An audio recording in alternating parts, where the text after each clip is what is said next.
Day 3, the state calls Jeff Lacoste. He is the ex-boyfriend of Wendy Adelson. Child, Jeff was up there talking about the Adelson family had no boundaries. I mean, he was basically saying that they was always in each other's business. Donna. He started to testify that Wendy had asked him, when do children start retaining their memories? Objection.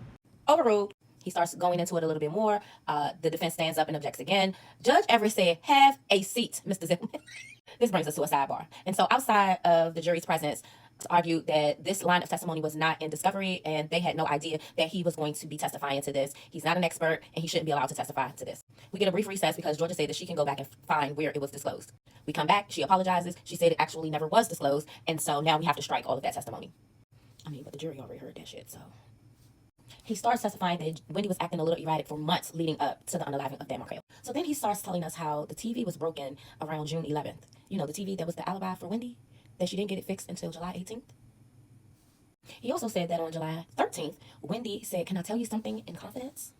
And what she told him was that Charlie had looked into all measures of taking care of the Dan Markel problem, including hiring a hitman. Wendy, why would you tell anybody this?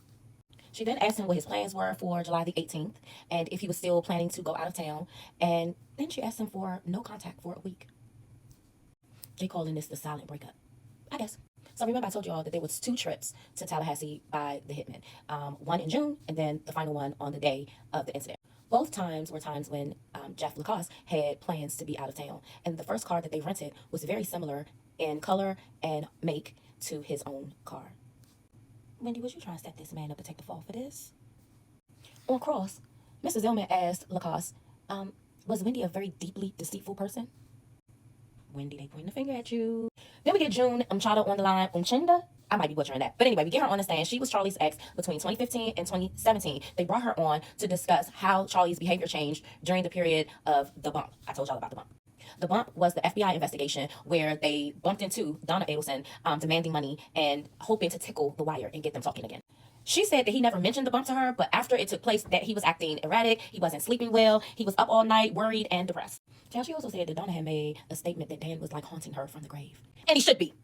They also brought on the stand Ryan Fitzpatrick, who is Charlie's former best friend, basically to discuss how Charlie used to keep his money stapled in stacks of 100s. So 10 100s is 1,000, and that's how he used to staple his money.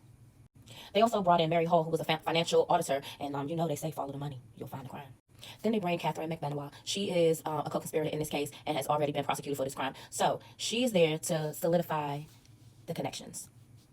Child, the defense did the best that they could to try to make her look like a liar. I mean, she is a liar, but now she says she's telling the truth. Which I believe. Donna. Follow me and subscribe for more trial updates.